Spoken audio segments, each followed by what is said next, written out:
Welcome back friends. आज की video में मैं आप लोगों के साथ शेयर करूंगी कि हम जो बायोकेमिस्ट्री कंट्रोल्स हैं उनको हम किस तरह प्रिपेयर करते हैं, किस तरह तैयार करते हैं और किस तरह हम लैब में यूज़ करते हैं ताकि हमें अच्छा और इफ़ेक्टिव रिज़ल्ट मिल सके।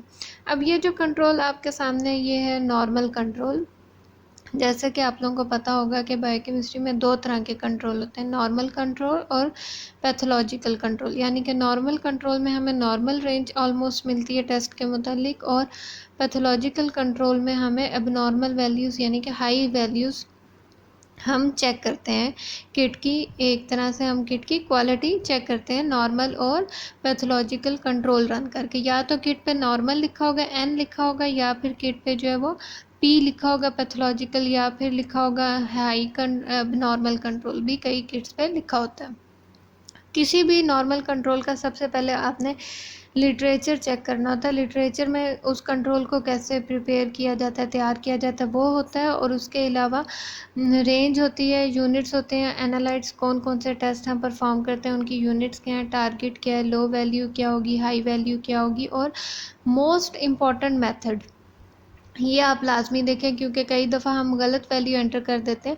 अब जैसे मिसाल के तौर पे ये देखें, अल्कलाइन फॉस्फेटेज है, इसकी डिफरेंट किट्स अवेलेबल होंगी, एएमपी बफर वाली भी, कलरीमीट्रिक वाली भी। तो आप देखें कि आपके पास कौन सी किट अवेलेबल है, तो उसके मुताबिक आप जो है वो रेंज मशीन में एंटर करेंगे।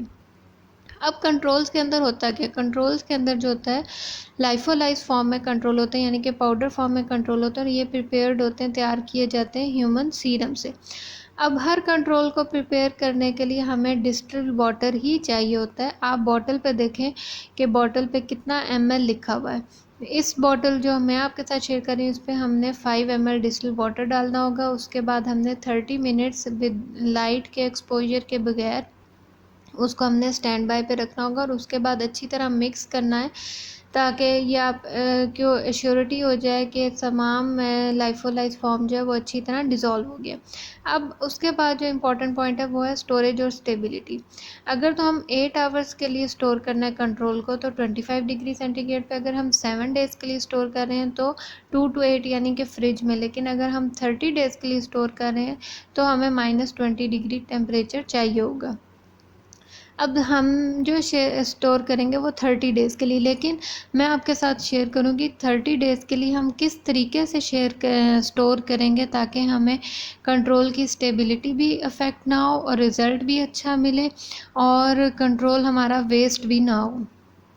इसके लिए मैं आपके साथ आगे फर्दर स्टेप्स में शेयर करूँगी। तो कोई भी किट आएगी तो आपने सबसे पहले उसके लिटरेचर को अच्छी तरह स्टडी करना है, यानी कि आपने देखना है कि उस कंट्रोल को किस तरह प्रिपेयर करना है, और रेंजेस आपने सबसे पहले जो है वो एंटर करनी होती हैं। उसके 1 या 10 वीक के बाद फिर हम अपनी मशीन के मुताबिक अपनी रेंजेस को एडजस्ट कर सकते हैं। लेकिन फ़र्स्ट रेंज जो है वो आप प्रेफर करें कि आप किट की रेंज को ही एंटर करें। तो सबसे पहले रेंज में आपको मैंने जैसे बताया मेथड को आपने देखना है। अब ये जो कंट्रोल है ये है नॉर्मल कंट्रोल। इसी तरीके से ही ऑलमोस्ट एबनॉर्मल कंट्रोल, मल्टी कैलिब्रेटर्स, तमाम चीज़ें तैयार की जाती हैं। लेकिन अब हम शेयर करेंगे आज की वीडियो में मैं आपके साथ नॉर्मल कंट्रोल को शेयर करूँगी। अब ये देखें, ये लाइफोलाइज फॉर्म में आपको नज़र आ रहा होगा, अंदर वो जो है वो पाउडर फॉर्म में। आप कोई भी डिस्टिल वाटर यूज़ कर सकते हैं। मेरे पास जो ये है ये इंजेक्शन डिस्टिल वाटर है, नर्सिंग डिपार्टमेंट से आप इजीली इसको ले सकते हैं। अगर नहीं भी है तो आप नॉर्मल डिस्टिल वाटर भी यूज़ कर सकते हैं। अब आप देखें इसके ऊपर लिखा हुआ है कि 5 ml आपने इसके अंदर डिस्टिल वाटर को डालना है। इसके लिए हमें पाइपेट चाहिए होगी 1 ml वाली, और हमें टिप्स चाहिए होंगी ब्लू टिप्स। अब ये देखें, ये एप एंड ड्रॉप फाइल्स हैं। आप ऐसा करें जितनी आप बना सकते हैं, आप अपने टेस्ट के मुताबिक, यानी कि आपके कितने टेस्ट डेली बेस पे आप रन करते हैं उनके मुताबिक आप अपने कंट्रोल का अंदाज़ा लगाएं और उस हिसाब से वाइल्स को डिवाइड कर लें, एप एंड ड्रॉप वाइल्स को, ताकि हम डेली फिर एक वाइल लेंगे और उसके बाद हम उसको डिस्कार्ड कर देंगे। अब ये देखें, मैंने 5 ml जो है वो डिस्टिल वाटर इसके अंदर डालूंगी, और इसको फिर 5 ml डिस्टिल वाटर डाल के इसको स्टैंड बाय पे रखेंगे, और उतनी देर में जो एप एंड ड्रॉप वाइल्स हैं उनको हम लेबल करेंगे। उनको लेबल करने के लिए हमें क्या क्या लिखना होगा, उसमें हमें कंट्रोल का नाम लिखना होगा। पूरा नाम लिखने की ज़रूरत नहीं है, आप कोड वर्ड्स लिख सकते हैं। एन अगर पैथोलॉजिकल है तो पी, अगर एबनॉर्मल है तो ए, आप कोई भी लिख सकते हैं। अब इसको अच्छी तरह टाइट करें। एक और इम्पॉर्टेंट पॉइंट, आपने कंट्रोल मिक्स करते हुए या कैप खोलते वक्त ध्यान रखना है कि जो लाइफोलाइज फॉर्म पाउडर फॉर्म है वो नीचे ना गिरे, क्योंकि अगर वो वेस्ट हो जाएगा तो उसकी वजह से भी कंट्रोल वैल्यूज़ जो हैं वो अफेक्ट होंगी। अब ये देखें, अभी इसको हम रख देंगे ताकि ये अच्छी तरह मिक्स हो जाए और उसके बाद फिर हम जो है वाइल्स पे डालेंगे। इतनी देर में मैंने जैसे आपको बताया कि वाइल्स को हम लेबल करते हैं। और इम्पॉर्टेंट पॉइंट याद रखें कि जब कंट्रोल लाइफोलाइज फॉर्म में होता है तो वो आप लाजमी 2 to 8 डिग्री सेंटीग्रेड पे उसको स्टोर करें। ये देखें, आपने डेट लिखनी है, कौन सी डेट को तैयार किया, ताकि अगर कोई भी चेकिंग होगी तो आपको पता होगा कि आपका कंट्रोल जो है अभी 30 डेज से ऊपर स्टोरेज उसकी नहीं हुई है। तो और दूसरा आपने उस पर एन लिखना है। सबसे इम्पोर्टेंट यही है कि कंट्रोल कौन सा है वो लिखना है और डेट कौन सी है वो लिखनी है। इस तरह आप जो है वो वाइल्स जो है वो बना लें। अब ये देखें 30 मिनट्स हो गए थे और कंट्रोल जो है वो अच्छी तरह डिज़ोल्व हो चुका है। ये देखें बॉटम में आपको कोई भी लाइफोलाइज फॉर्म जो है सीरम जो कंट्रोल का वो नज़र नहीं आ रहा होगा।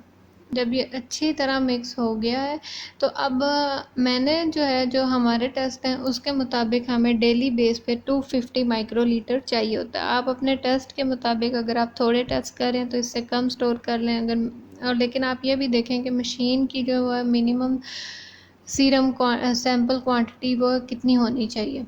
अगर ज़्यादा टेस्ट कर रहे हैं तो आप ज़्यादा वाइल्स भी ज़्यादा जो है क्वांटिटी में कंट्रोल को ले सकते हैं। अब मैं जो ले रही हूँ मैंने तकरीबन 250 माइक्रोलीटर लिया है। अब मैं 250 माइक्रोलीटर जो है वो हम एक हर वाइल में डाल देंगे।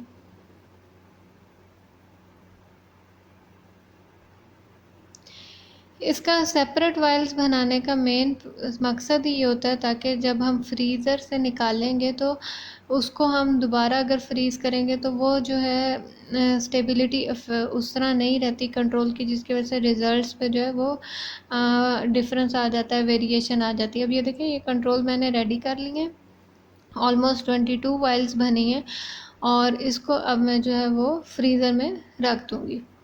और फिर जब डेली बेस पे एक एक कंट्रोल जो है वो लिया जाएगा और उसके बाद हम उसको डिस्कार्ड कर देंगे। इससे ये होता है कि अगर आप पूरा कंट्रोल 5 ml को एक ही दफ़ा फ्रीज़ कर देते हैं तो उसकी वजह से क्या होता है कि ये देखें रैक को भी हमने लेबल किया हुआ है कि नॉर्मल कंट्रोल जो है वो हमने किस साइड पे रखना है ताकि आपको उठाते वक्त भी कंफ्यूजन ना हो। तो कंट्रोल्स को हम इसलिए अगर 5 ml कंट्रोल जो है वो हम डेली निकालेंगे और फिर दोबारा फ्रीज़ करेंगे, फिर निकालेंगे, फिर फ्रीज़ करेंगे तो उससे जो है वो आपकी कंट्रोल वैल्यूज़ में बहुत ज़्यादा डिफरेंस आना शुरू हो जाता है। लेकिन अगर आप कंट्रोल को प्रॉपर्ली स्टोर करते हैं 30 डेज़ के लिए इस तरह सेपरेट वाइल्स में तो बिलीव करें आपके कंट्रोल जो है उसका रिज़ल्ट जो है वो बहुत ही अच्छा आएगा और कंटेमिनेशन के चांसेस भी बहुत कम होंगे। तो इस तरीके से आप जो है वो कंट्रोल अपना रेडी करें और रन करें और आपके कंट्रोल रिज़ल्ट्स भी जो है वो बहुत ही अच्छे आएंगे। आई होप कि आपको समझ आ गई होगी कि कंट्रोल्स को कैसे प्रिपेयर किया जाता है, क्योंकि अक्सर मुझे ये कमेंट्स में आता था कि बताएं कंट्रोल को हम कैसे तैयार करें। तो अब स्पेशली बिगनर्स के लिए ये वीडियो बहुत हेल्पफुल होगी कि बायोकेमिस्ट्री कंट्रोल्स को कैसे तैयार किया जाता है। फिर मिलेंगे एक नए वीडियो के साथ, तब तक अपना बहुत ख्याल रखिए। Thank you so much.